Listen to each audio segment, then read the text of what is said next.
Good afternoon, everybody. Welcome back to the Manufacturing Alliance podcast. I can't tell if that was loud or not. Since we got these new microphones, everything kind of seems normal until I go back and listen to it, and then there's distortion, and it makes me crazy, and I don't know why. But I'm sorry if it was. Welcome back to the show. It's really exciting to be back. Sometimes we take these little hiatuses and we look for new guests and figure out new things to do. Last week was a crazy week. We were out in LA in the California area. We went to MD&M West, and it was great. But before we get to that, I should say that the Manufacturing Alliance is powered by Alliance Specialties and Laser Sales, where it's your home to get everything that you need when it comes to mold making and mold maintenance. We are mold makers that don't build molds, which is completely ridiculous. And more people are starting to get it, though. It's all the additional things. It's polishing, it's laser welding, it's laser engraving, it's hot runner rebuilds, it's preventative mold maintenance, all in one central location in Illinois.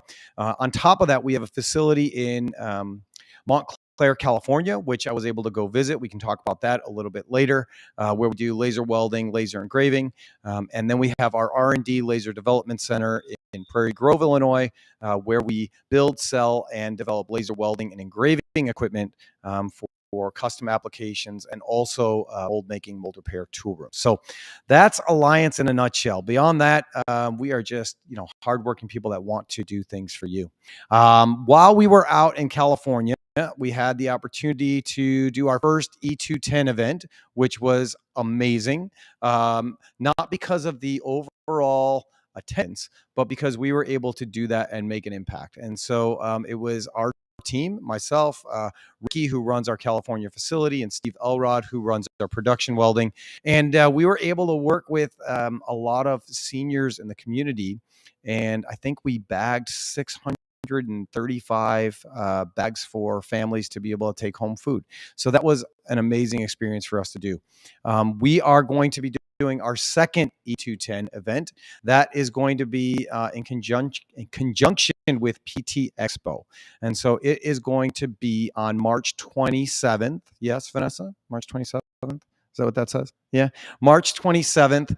We're going to be working with our friends at Feed My Starving Children. And if you're not familiar with them, you can go to their website and take a look. We are looking to fill 50 spots of people that want to come out, give an hour and 45 minutes of their day and serve the community and make an impact in larger ways. So Feed My Starving Children, we'll be working in teams, and we'll be loading beans and protein and rice and all kinds of things in the packages. They have it all set up. And then those packages go out to third world countries or places where people are hungry, and provides meals for families. So it's super, super impactful and a great cause. And it's actually fun. And so our thought is that we're going to serve, we're going to do these things. And then after that, we are going to go out and have some food. Everybody's going to be paying for themselves. I'm not paying for everybody. That's just throwing that out there now. So we're going to have some food, some drinks, hang out, do some socializing, networking, and make it amazing.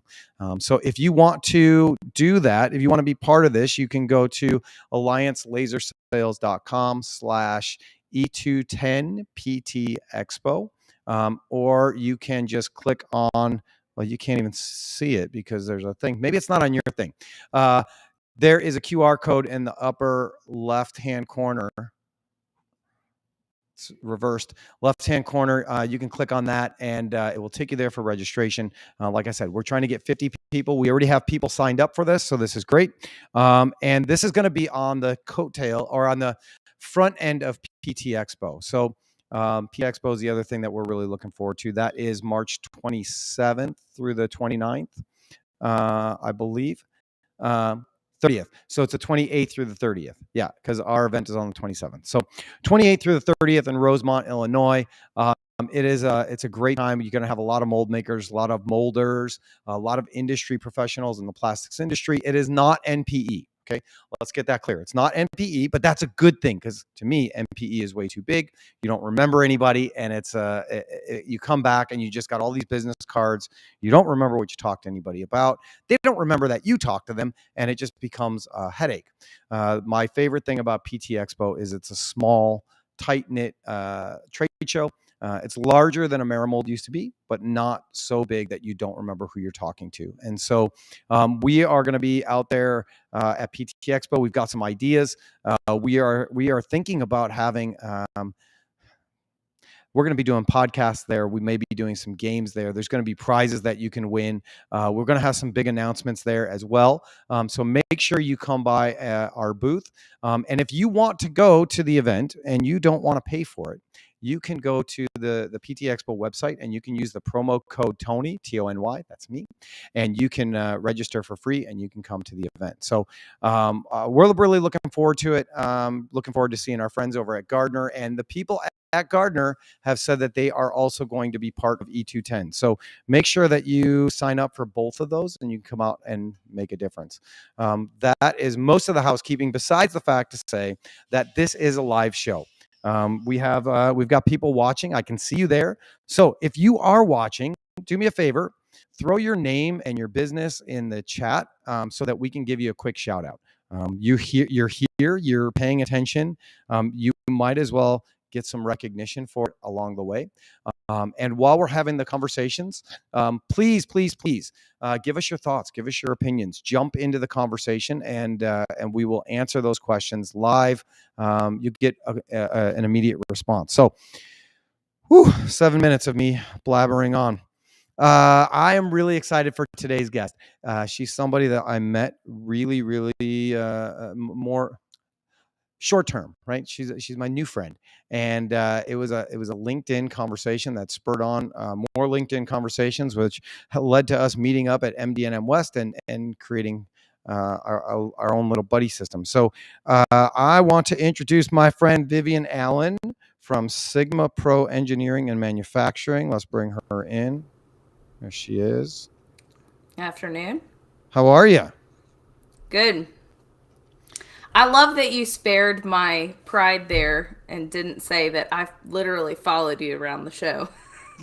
That was you saying that. I never said that. I appreciated having your company. When you left me after lunch, I was like a little lost, lonely puppy, and then I had to go talk to people again, and I didn't have like a comfort blanket of having a buddy system. So, listen. Well, you definitely did the same for me. I appreciate it so much. Yeah, and this was like it. This is the power of LinkedIn, right? Like, I sent you a quick message at one point because sometimes I scroll on there and I try and find somebody that might be interesting to have on the podcast based on who they are and what they do. And you were one of those people, and you were like, I never listened to this before. I can't even say if I'm going to show up or not. And then you were so kind to actually listen, which is rare. Yeah, they're good. And give me honest feedback. I thought it was funny when you were like, you don't even know me. Are you sure you want me to be honest? And I was like, yeah. Yes. Let's see. Honesty without the brutality. Well, that's nice. Nobody likes being beat up for no reason. Okay. Hannah Coombs is in the house from Westminster School. Hannah, thanks for joining us. So, Viv, tell people your quick story, what your company is, and then we can start diving into some other things. I know we got some big stuff to talk about, but I always like to find out who we're talking to first. Okay, so in '99, my dad started SigmaPro Engineering and Manufacturing, which I would describe as 50% an engineering firm, 50% a plastic injection molder, though injection molding is our bread and butter. But we're real comfortable with those clients that need a lot of hand holding through the development phase, and actually really enjoy that. My dad is still on staff as a consulting engineer, but about 6 months ago, after serving one big client that represented probably about 99% of our revenue over 22 years, they did a big asset purchase. So they bought our facility, hired our employees, bought our machines. So 40 presses, 3 a huge multi-acre campus, and 250 employees. And over about 12 months, we went through this process of getting them up to speed to purchase us, and essentially make us their manufacturing plant.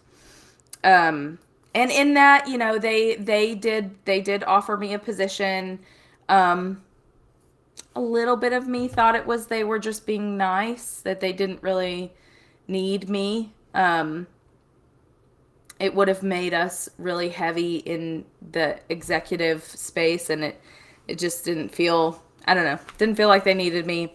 Didn't feel like that was where my career was going to go. So we had a few other smaller customers.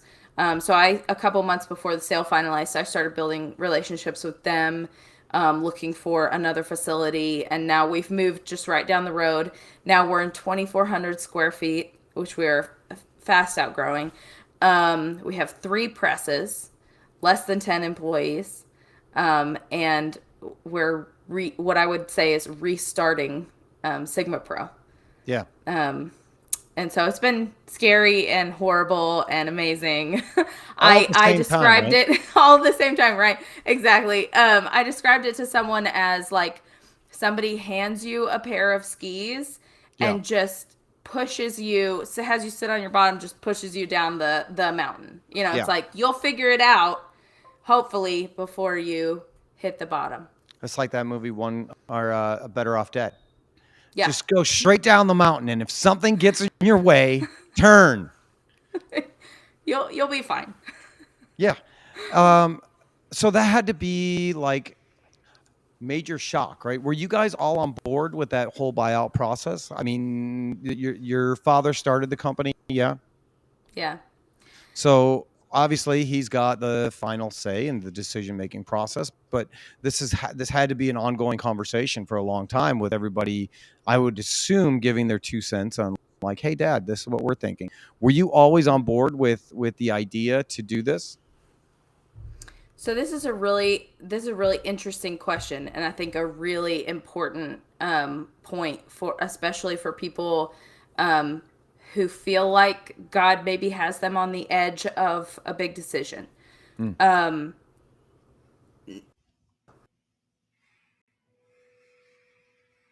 Okay. God froze you for a second. So hold on. Sorry. No, it's okay. No. The answer is no to your question. Nobody was really on board instantly. I would argue that many people, it was rare to find somebody who was on board now. Really? There are still people getting on board. Now, Sure. It helps that the company that bought the assets, they're amazing. They treat their employees really well. Their staff are super kind, just genuine people. That's helped a lot. I will say that. Yep. And a lot of people have had a very different experience when it comes to mergers and acquisitions. And I feel for them, because even with this, it's hard. But here's a really good thing about, I would say, for people that maybe God is bringing them to a big decision, your emotions aren't the Holy Spirit. And even more than that, if you're not someone that, is led by the Holy Spirit, your emotions are oftentimes just the worst compass to go by. Especially when it comes to business, because there's this danger, when you're having a lot of success and you're having a really good time, that time becomes nostalgic to you, and that you want that feeling of nostalgia. You want that feeling of security in a successful moment in your business. And what that's going to do is that's going to hold you and your staff, if you encourage that feeling among them, back from taking the risks you have to take to move forward. I don't think moving forward in your career or in your business is ever something that you're like, emotionally, I'm here before I have to take the first step. Emotionally, I buy into this. I feel really good about it. All of my big decisions have had an element of, this is not really what I want. Sure. And so, no, nobody was really emotionally there. I mean, we had so many, we had one director have, I would say, very nearly an emotional breakdown, almost left the industry entirely over the idea of what we knew going away. And it's Sure. funny because if we had kept what we knew, we wouldn't be here today where we are, and we love where we are.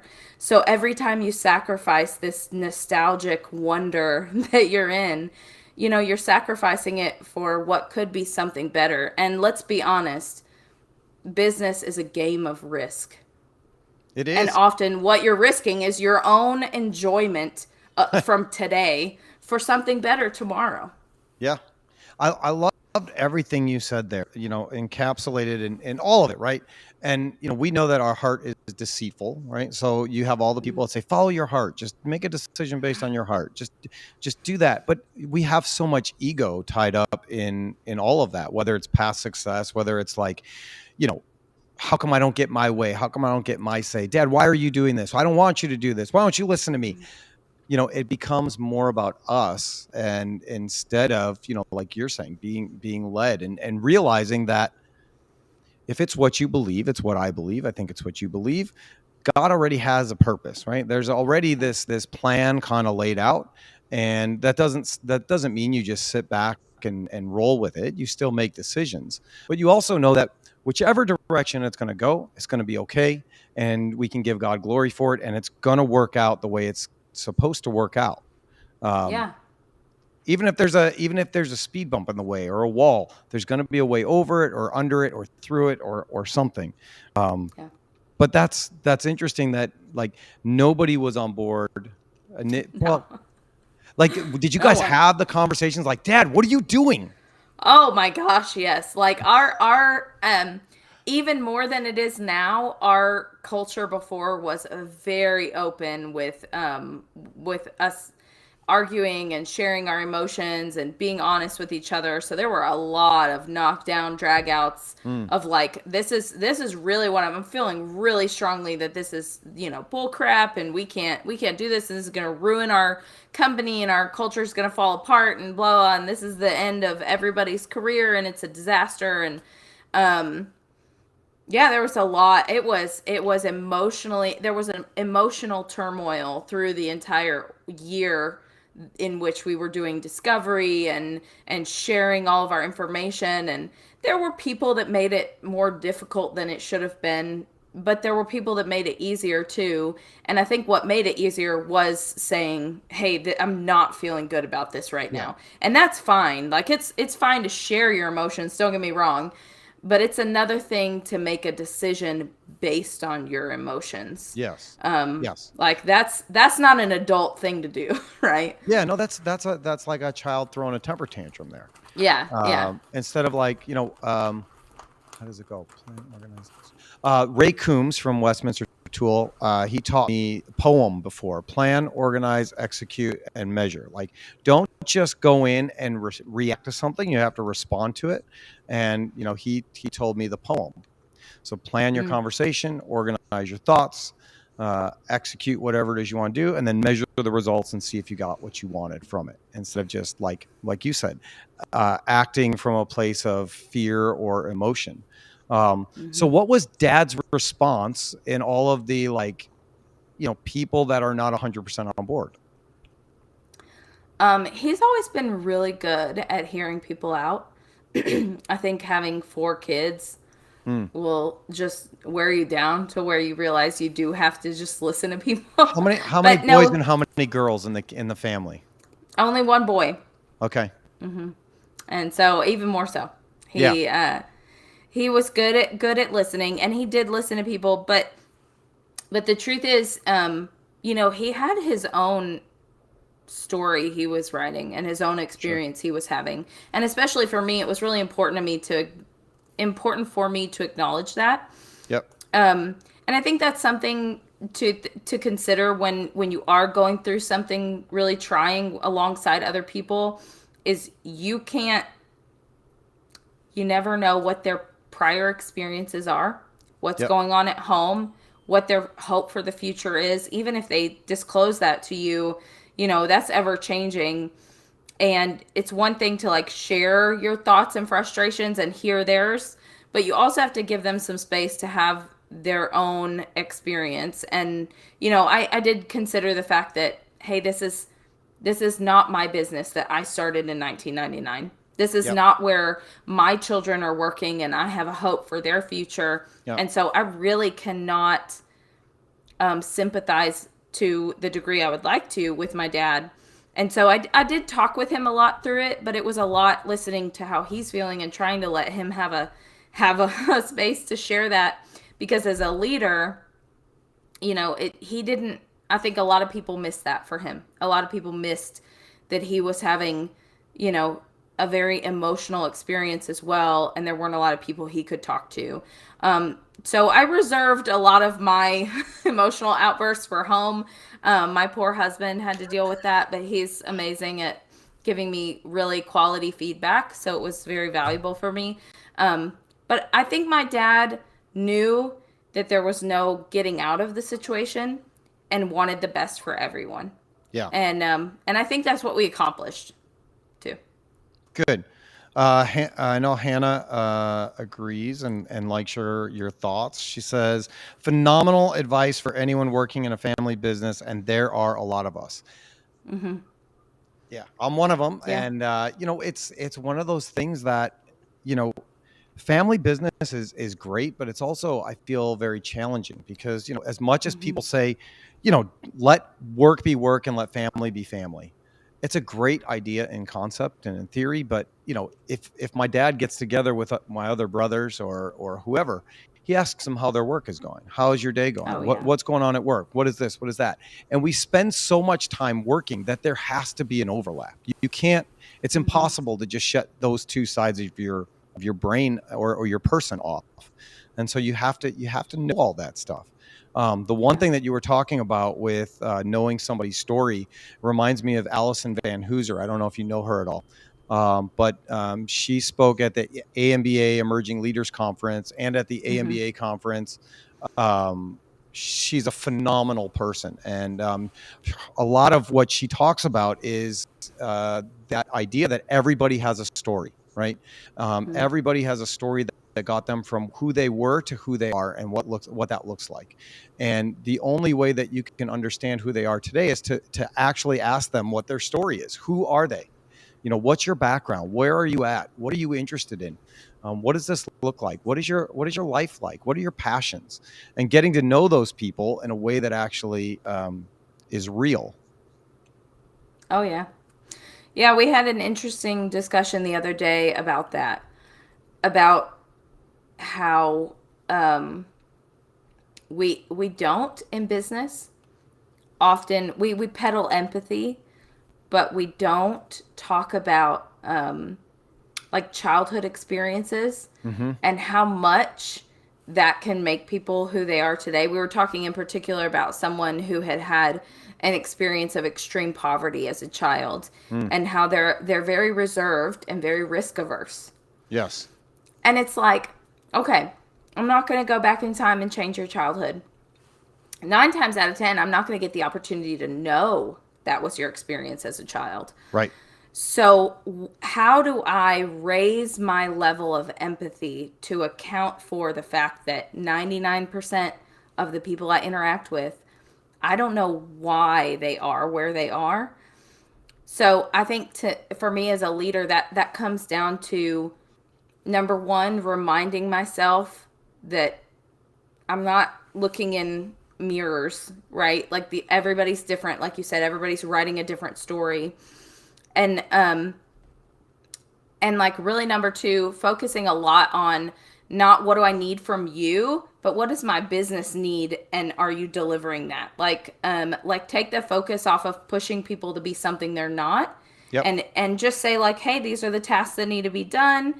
If you can do them, do them. If you can't, there's plenty of other jobs out there. Yep. And not becoming so wound up and having to force everybody to be the best version of themselves, because hell, that's going to look different, so different in every single person. And there's just so much grace missing, I think, in business leaders for people in their personal stories.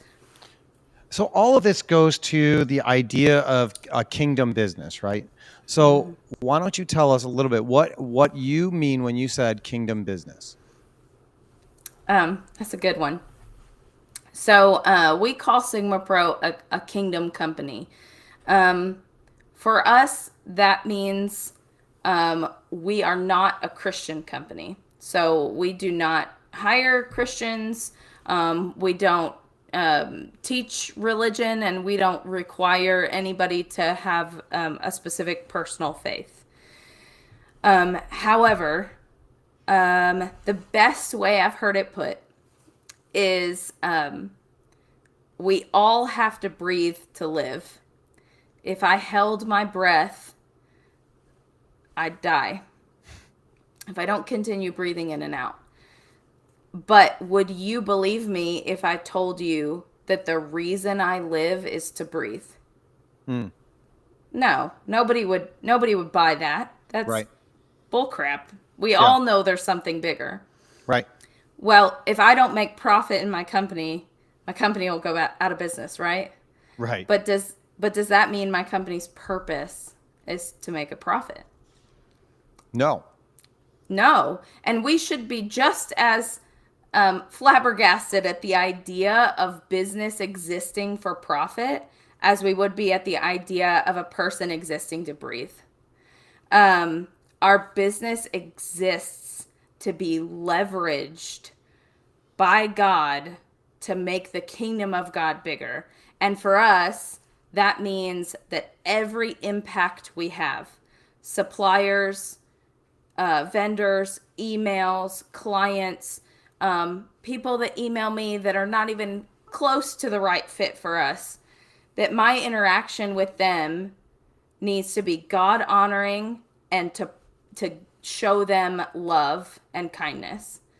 And that's really for me what having a kingdom business is. It's knowing that every interaction I have, every conversation I have, every dollar that I spend, that I'm acknowledging that there's a bigger purpose for that, and I'm leveraging it for that purpose. I'm not having this podcast just a conversation just to talk with Tony. But really it's to make sure that if there's someone out there that needs to hear something from the Holy Spirit, that I'm listening to him, and I'm giving that my all to encourage people and to help them move forward. And it seems like it should be a common way to do business, right? It should. I love what you're saying, and it feels so unique to hear it and say it out loud. Now you said you don't hire Christians, but I'm assuming you don't not hire Christians too. Right. Well, it's not a requirement to Right. work at SigmaPro. We do not talk about people's faith as part of the hiring process. That's a better way to put it. I didn't want to dissuade anybody from applying with you. No Christians allowed. Yeah. I'm yeah. probably a little bit more in that boat, but no, I'm just kidding. I'm kidding. But it's what you were saying, it's why we do this podcast, right? We know that there's not a ton of people that listen, but if there's one person that listens and they get one nugget that helps them in a business decision, or they hear something that helps them get their day, they hear something that makes them laugh, then it's worth it, And in the meantime, I get to talk to amazing people like you, and share stories and carry on those conversations. But it's a different way to lead. I was talking to a guy at work about this the other day. I have a card here in our interview deck, and he picked up the card and he looked at it and he was like, "Huh, that's hard." I was like, "What's hard?" What was the question? He said, "If you were a boss of many, would you want them to fear you or love you?" And I just I was stopped and I said, "Why does that seem confusing to you? Which one do you lean towards?" And he said, "Well, I want people to respect me, so I guess I want both." And I paused. I was like, "Okay." So my thought is, if people fear you, they're going to listen to you for like a hot minute, right? But that's it. And they're only going to listen to you because they don't want to hear you. and they're going to do what you want them to do because they don't want to get yelled at. They don't want to be reprimanded. They don't want to deal with the repercussions of doing something wrong or disappointing you. But if you can lead with love and you can actually care about the person, have empathy for the person, and teach the person and grow with them, it's not just them loving you. It's not being a pushover and them loving you. It's you loving them back and them wanting to do a good job because they want to do a good job, because they want to make you proud, because they have a fear of disappointing you, not because they're going to get in trouble, but just because they care so much. Right. And he had this like look like, oh, that's interesting. And I feel like that's such an old mentality of leadership, is just, iron fist, drop the hammer. You do what I say because I said so. Yeah. Yeah. Nobody likes that.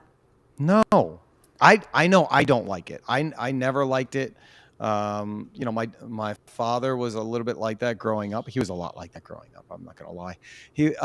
But I think over time he softened. But when you grow up in a tool room or a mold shop or whatever that is, and that's that mentality that's been driven into you, it's hard to get people to change and come out of that and lead in a different way that actually, that actually cares about people.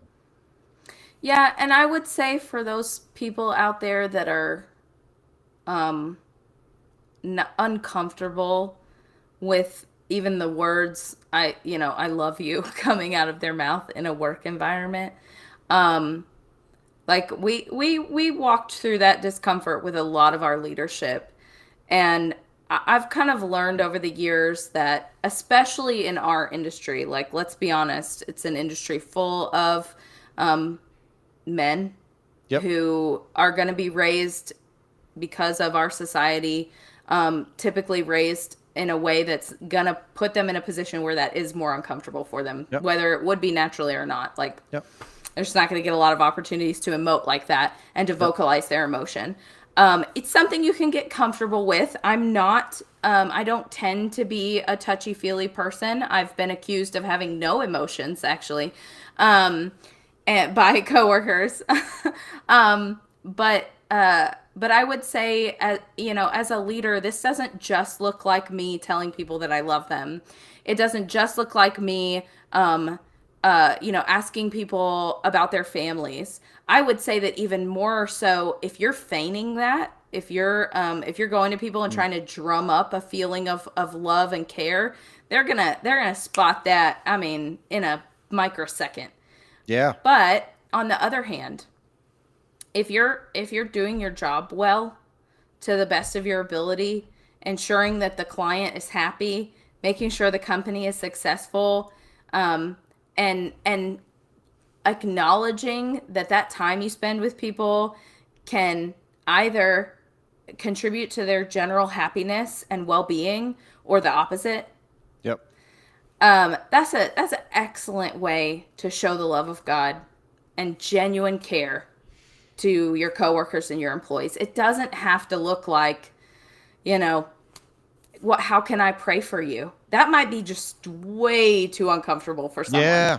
Like, okay, then just do your job well. Treat other people with kindness. Be generous where you can. Like, it's a lot easier than we make it out to be a lot of times to just be a kind and loving and genuine person.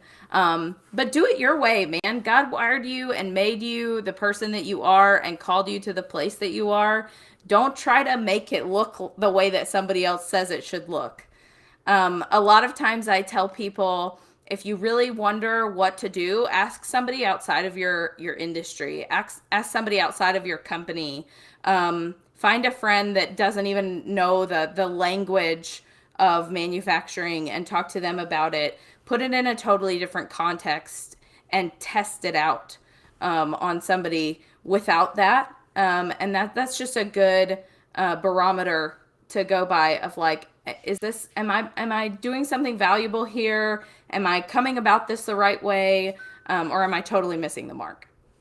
Yeah, I think that's great advice. So I'm going to put you on the spot. We didn't talk about this, so I want to ask, what would you say are three things that people can evaluate about themselves or their business to see if they are living a kingdom business or if they're living a very I don't know what you would call the other side, selfish business or just a profit driven business. What are those? Do you have a couple of things that people could look at? Yeah, okay, off the top of my head, I would say, what are your real KPIs for your business? I don't think that these things always look the same. For Hmm. example, Hmm. some people might say, okay, we have really low turnover and really high attrition. Um, right? Like people stay here a really long time. Yep. Is that high attrition, right? I'm right about Sure. that. I'm following along. I'm tracking. I think that's right. Okay, so people stay here, come here, and they stay here. Yeah. Um, why is that a sign that your company is successful? Mhm. Is it because of it should be because of the industry? It should be in tandem with a lot of other KPIs. So if you're using something like turnover as your marker for success, ensure that you're using other things like, are people internally being promoted? So if you're keeping people inside the walls of your company, are they also moving forward in their career? Because if you have really low turnover, but nobody ever gets promoted, you're doing damage to your employees. You're keeping them there at the cost of their career. Mhm. So you're not giving them the tools and the opportunities to be as successful as they could be if they're in your company in the same position year after year, making the same amount of money when you know damn well that they could do better somewhere else. Yeah. So stop trying to keep your head count high and your turnover low. That's not a good marker of success. I don't think profit should not be a KPI. I don't think revenue should not be a KPI. I don't think it needs But to be a dirty word. It's not. right, right. I It mean, should definitely be one of your markers of success. But then I think a really great marker of success is, how do your clients feel about you? mhm. I mean, are you willing to move around to meet their needs, or are you expecting them to just move on if you're not doing it their way or not or anymore? And have you communicated that? So, I don't know. I'm not sure that I could give a top three, but I would say that whatever they are, use that five whys method. Like, why is that a marker of success? Why is that good for us? Why is the fact that we were able to attract and retain 5 new clients this year good? Because it could be that, we took those clients from other businesses around the area that were struggling, when in fact we could have partnered with them to help them be successful. And really, we knew what they weren't delivering to the client, but we were more concerned with getting the client for ourselves than helping another business. And that might not have been the best thing for everybody. Yep. And I think a really important thing too is remembering your business is not a person. What does that mean? Do not ascribe to your business the moral value of a human being. Your business can die. It Mm. is not the end of the world. Your business can fail. Your business failing and how it impacts the people is what matters. So ensure that as you're developing KPIs for your business, that there is a human element there. Your business is not a person, and it's pretty clear in the word that businesses were not created in the image of God. People, on the other hand, Yes. were, and they deserve that value because of that. Like God was super clear. Humans are valuable because they reflect my image. And so that absolutely should be the baseline for everything you do. How is this affecting people? maybe go a little bit further to figure out how it's really affecting people. That takes some time and energy. Are you interviewing your staff? Are you making sure that as you're making decisions that you're open to people's feedback? Certainly a dose of humility and not being afraid of feedback is such an important part of having a kingdom growing business. I agree. And one of the things that's challenging with that, I was talking to, who was I talking to? Might have been Clint Pulver. Clint Pulver was on, and he was talking about that too, right? Being able to take feedback and understand where your staff is at, what they're feeling, what's happening, what they really think. And what he was saying is it's very, very difficult as the leader, as the owner of a company, to get accurate feedback from your team because they don't know if there's any value in telling you, right? You can build all the relationships you want. And sometimes it's very difficult to get an honest assessment or answer from people about what they actually feel. I love it. When you and I were talking, you were like, do you want me to be honest about feedback for you? And I was like, yes, please. That's the only way I can grow. That's the only way I can get better at anything that I'm doing.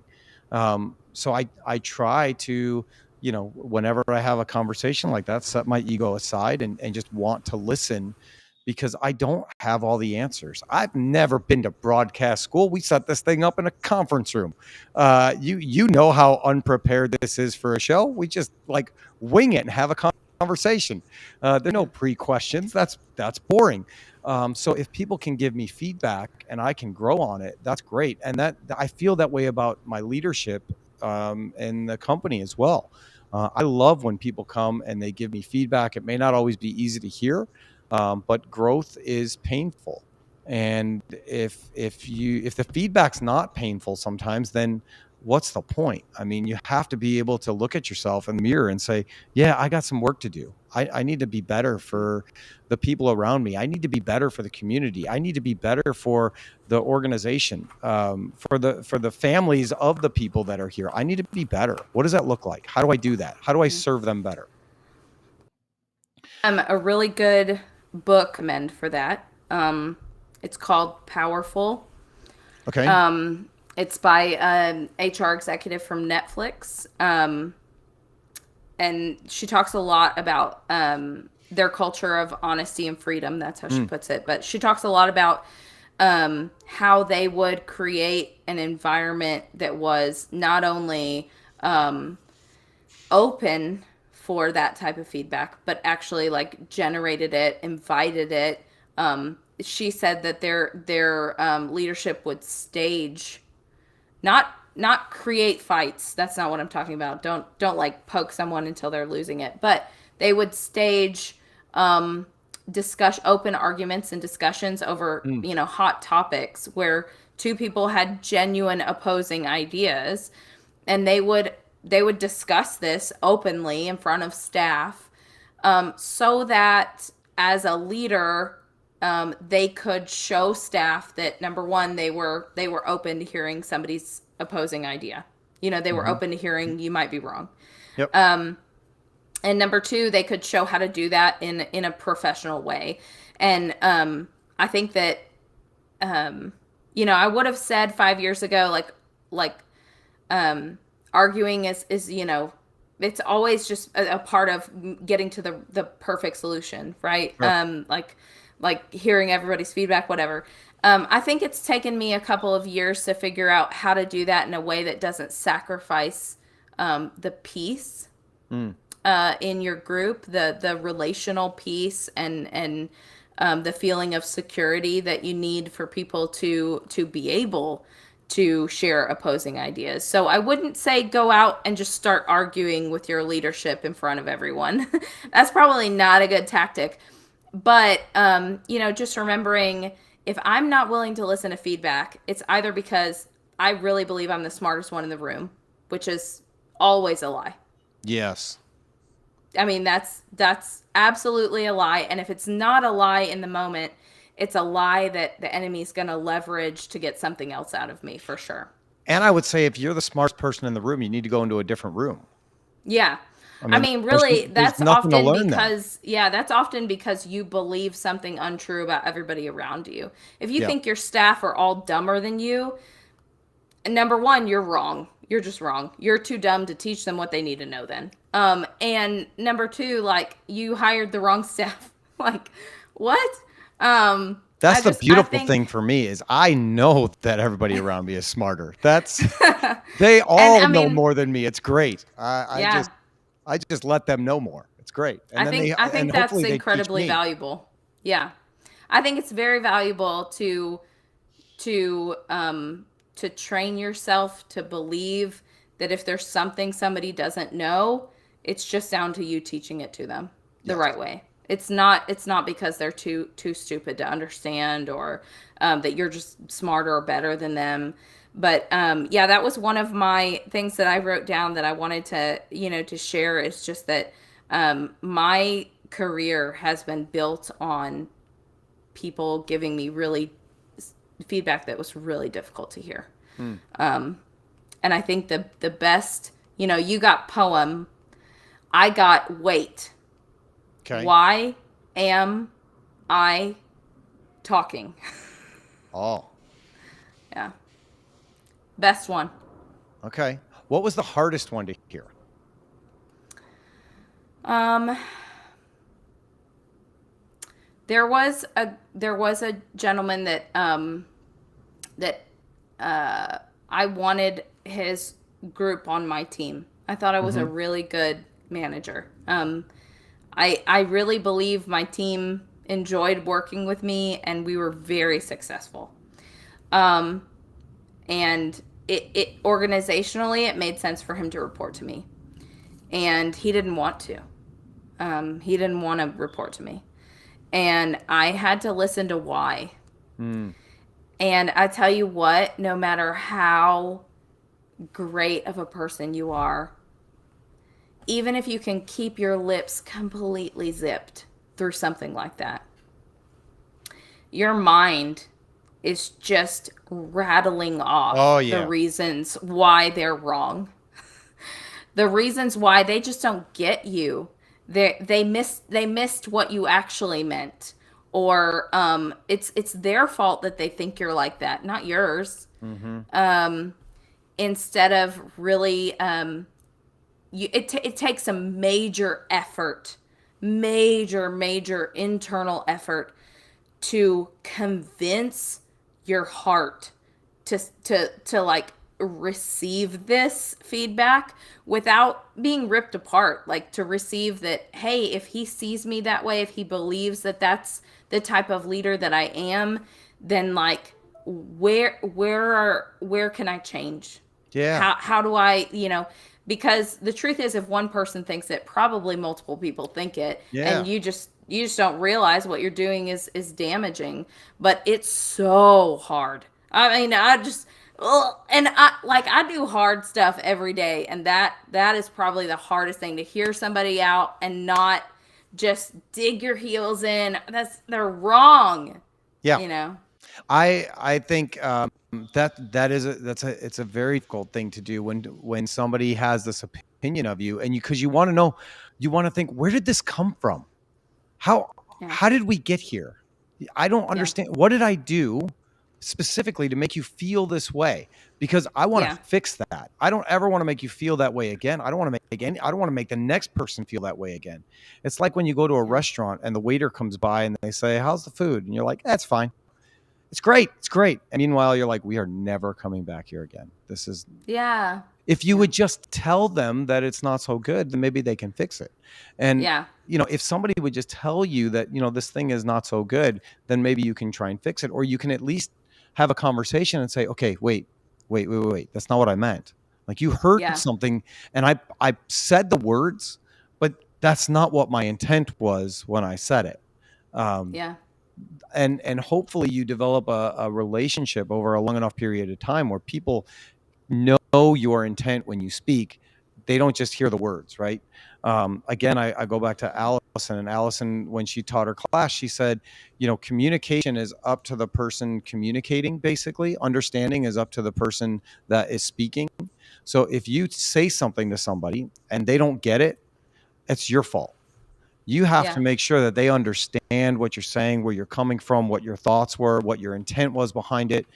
You can't just blah, blah, blah, blah, blah, spit it out and let it go and then say, well, I told them. I don't know why Yeah. they thought that. You have to be able to communicate your thoughts in a clear and real way that does what you want it to do. Yeah.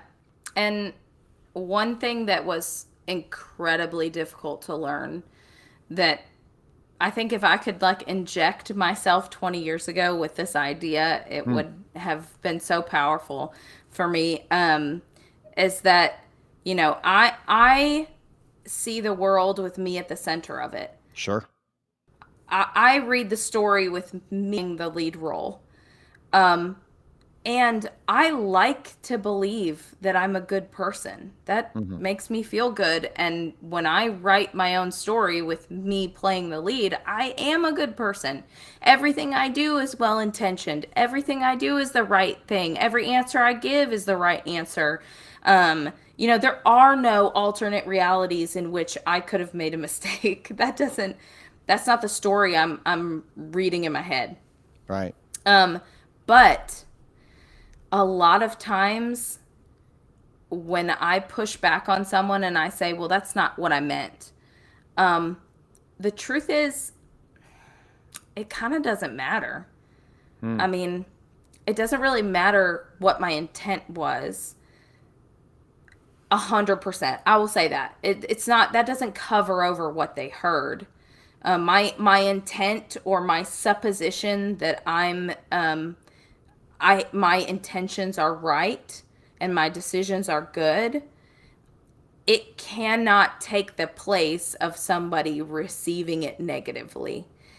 And if I can't honestly hear them and give as much value to the way they receive something or what they think about my decision as I gave to my own decision, then I'm never going to be able to make better ones.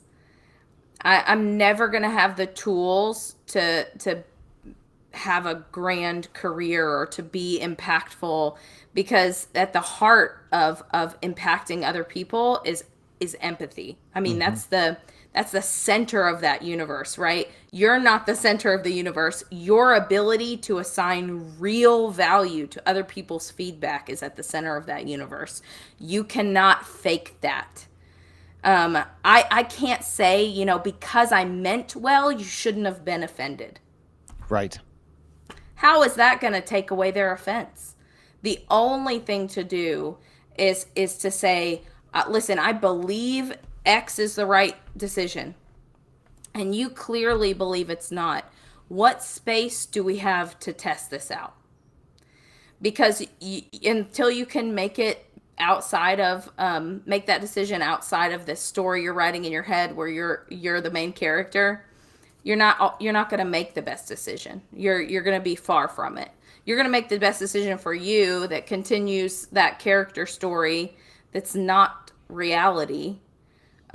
Or you can employ a tool of empathy and really start to believe that other people's feedback doesn't matter because it's true. It matters because it's theirs. Yeah. I love that. I love that. You're too damn smart. We're gonna have to do this again sometime. Yeah. We are wrapping up. This has been 54 minutes already. I know it doesn't feel like that.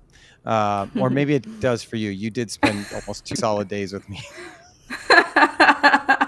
No, it's fine. But we always end our show with a prayer. So I think that's important. I think God is the one that can actually make those changes, whether it's in our heart, whether it's in our actions or in our life. So we always ask people for prayer requests at the end. So if you are listening and you have any prayer requests, go ahead and put those in the chat. Vivian, do you have any prayer requests before we leave? Well, here in an hour and a half, we're going to look at a property to purchase, to expand. And I'd really, really like to have the wisdom that I need to employ, because it's too easy to get emotionally attached to these things. And we just talked about how emotion is not the best way to make Not one of those not the right way to decisions. make decisions. Yeah. Yes, yes. So we'll let people put stuff in here for a hot second, and I agree 100% with Scott Kramer, who says good stuff here. Scott's an awesome guy out in North Carolina, South Carolina area. I can never remember the Carolinas. That's just real. They're really close to each other. They're like in this group. Just say the Carolinas. Yeah, Just down in the Carolinas somewhere. capture them both. But yeah, I think everything that you've touched on is spot on, and my encouragement is that I can take some of those lessons. You talking about how if somebody takes it the wrong way, it doesn't really matter. You can be upset that they're upset, but they're still upset, and so how do you fix that going forward? There's been many people in my life and at work who I have to have a conversation with them afterwards, right? Because there's got to be a little bit of a cooling down period. Otherwise I just keep ramping people up. But just a little bit that goes, okay, can we talk about what happened? I don't totally understand what happened there. Help me understand what I did. And sometimes it's a conversation where I go, I'm sorry. I'm sorry that you heard that. This is what I was actually trying to say. I'm sorry I know it doesn't take it away, but I'm sorry that came out that way. Mm-hmm. I am not one of those people that has a hard time apologizing. I know I mess up all the time. So it's like second nature. I'm comfortable with it. And I actually mean it. It's not just like, I'm sorry, can we just move this along? Yeah. Enough. I'll be the one. I'm sorry. I did it again. I suck. But just, being authentic with it, whether it's with my kids or people at work or, other relationships, being able to apologize and actually mean it. I think that goes a really, really long way. Yesterday, it's not a proud moment. It's Valentine's Day. Kelly and I had a quick little blah, blah, blah, blah, over nothing. It was literally nothing. She was stressed out coming home. I was on the couch. She was going to make dinner. She was stressed out. I looked at Jack and I was like, hey, do you want to get a pizza? And we were talking quietly. She thought we were laughing at her. She yelled at me. I yelled back, and it was a thing. And my poor son is just looking at me like, what is happening? And so, he went upstairs. Kelly and I talked, and then I went upstairs and I talked to Jack, and I said, I just want to let you know that Mom and I apologize. We talked through what was going on. Everything is all good. I'm sorry that you were part of that. And it's just it's a thing. It's part of life, right? We're all broken, sinful, awful people, and so sometimes we're gonna have those moments. And we just need to realize that they're real, and we have accountability for them. And how are we going to react and respond to what just took place, and not brush it under the rug. I hate brushing things under the rug, because then the rug is just bumpy and dirty, and eventually you move the rug and you see all the stuff. Not fun. No. All right. Well, I don't see any prayer requests. I do see that Richard Evans was joining us today. Richard Evans is always joining us, and Steve Hack out at Prodigy was joining us today. Those were our friends that said hello. So awesome. I always appreciate having all of those on. Ricardo also jumped on. You got to meet Ricardo. Yeah. Ricardo from California. He says, I had so much fun at the show with you guys both. 3 thumbs up. He borrowed a hand for the thumbs up. So that's good. It was fun. The show was fun. I appreciated y'all. Yeah, it was a good time. I was very genuinely happy that you joined us and stuck with it and walked through us. I know that you felt way out of your comfort zone for that first minute. I did. And it was just funny how we ran into each other too, just walking through the trade show. Yes. Hey, you're going to join us now, right? It was so fun. That's the most fun I've ever had at a trade show. Poor Vivian. She says, I usually just walk the trade show and then I go back to my room. I guess get myself some Uber Eats and I watch TV and I go to sleep. And I was like, nope, that's not happening this time. You are going to join us and we're going to have a good time. And it led to dinner and dinner again with Hillary and Hannah and MJ Worth and it. Ricky and Steve, and it was a really good time. I mean, I love it. I love those opportunities and being able to do that with other people. I mean, learning more stuff from you and about you, it's valuable to me. That's why we're at the trade show. It's not just to like, oh, let me talk about my stuff. Yeah. Let me peddle my wares. Yeah. Yeah, the fireworks. Yeah. The fireworks are amazing. Y'all know it took me literally that entire day to figure out we were next to Disney. I'm just not a deep thinker, clearly, over here. Details. You can't Yeah. focus on the details. You got somebody else to pick up those details for I you. knew we were in California. That's good. all that matters. That's good. Which means I'm guessing you have somebody in your life who is a details person who keeps track of those things to make sure that all those things fall in line. Because like you said, we are all different people. We all have different skills. You can't make a square peg fit in a round hole. Yeah. You need the square peg and the round peg. Yes. Yeah, I'm the square peg. Chris is the round peg for sure. Yeah. It's good. Yeah. All right. I'm going to pray for us and then we'll get out of here. Yeah. Heavenly Father, thank you for this opportunity to talk with my friend Vivian. Thank you for putting her in my life in this way so that we could have these conversations, so that we could talk about leadership for people who are listening, so that we can impact businesses, not just our own, but businesses all around the country, people who are leading people in whatever capacity that looks like. We just pray that they would get some knowledge and some wisdom and maybe just a second way of looking at things going forward, whether that's their family, their kids, their relationships, people at work. Where people need to hear it and where that will be applied. And so we just give all of that to you. And we just pray that as Vivian goes to look at this new property, that it would be right for her and her business. And if it's not, you would make that clear to her and that she would trust you that the next thing will be better. We just give you all of this. And we also pray for the people who are maybe struggling with life and health issues or depression or whatever that looks like. This is a season for that. And we just pray that you would be with them, that you would give people comfort and they could trust you in whatever it is. And through all of it, you would get all the glory. And it's in Jesus' name we pray. Vivian, is there anything we left off or anything that you want to shout out before we get out of here? No. Shout out to everybody that spent time with me at the show. Y'all have no idea how much better my week was because of you. So thank you. Likewise, you also made our lives better. Are you planning on coming out to PT Expo? Yes, I will. Once I figure out where it is, somewhere in my email, post where our booth is going to be. And that week for us is definitely going to be about putting really good swag into people's hands. Yes. And just catching up with friends. So it's going to be a really good week. Good swag is key. Make sure you come out early so that you can come do Feed My Starving Children with us. I saw that. That would be awesome. And then we'll do part 2 of this at the PT Expo show floor. We're going to have we just looked at chairs today that we want to buy. So more stuff. I know it's so expensive. Oh my goodness. Yeah.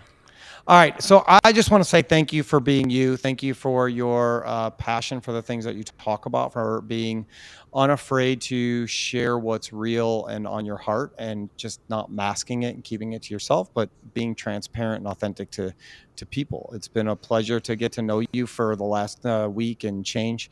And I can't wait to see what our conversations lead to down the line. So thank you for being my new friend. Thank you so much. I appreciate the time. All right. I'll talk to you later. All right. Bye. That's Vivian Allen. That's her in a nutshell. That's how she was for a whole week. I didn't see her the whole week. I saw her Tuesday and Thursday, I think. Tuesday and Wednesday, because Thursday comes after Wednesday. Tuesday and Wednesday is when I saw her. That is a fact. But she was great. The second day we got to walk around by ourselves. And it was so funny because she knew I was going to wear red, I guess. I don't know why. And so she wore a red dress and everybody at all the booths assumed that we worked at the same place. So then we had to tell multiple stories over and over again. And it was great. And people were like, oh, you both wore red. That's so great. And she was like, no, I just knew that he was going to wear it. I thought I would tag along and do it. She's a great person. So if you are looking for somebody to do some molding work for you in the Texas area, you can get a hold of Vivian. And she would love the opportunity to talk with you and help you figure out the best way to do your products and what that looks like. She's got a great staff. They're continuing to grow. And so I would encourage you to reach out to her in any way possible. As we get out of here, please remember to join us for PT Expo. I got that one, Vanessa. Join us for PT Expo. You didn't know I was going to do that. And use the promo code Tony to register, and you will have free access, which is always great. Nobody wants to pay. If you would like to be part of this podcast or podcast live show stuff at PT Expo, please put it in the chat and let us know. And last but not least, plan on coming out early for E210, where we participate and feed my starving children. That address again is alliancelasersales.com/E210PT Expo. Those are all of our nuggets. I just want to say thank you to Vivian and everybody for listening and watching and your comments and your thoughts. We want to keep telling these stories. We want to keep doing this every week. And in order to do that, we need your stuff. We need your stuff. We need you to participate. So let us know, reach out to us and let us know that you want to be part of this. You can send an email to Vanessa F at alliancelasersales.com. And she will get you booked at a upcoming Wednesday, because that's when we try to do this. I think that's enough. And so on behalf of myself and Vivian and Alliance and everybody else, thank you for watching. Thank you for listening. Take care and God bless.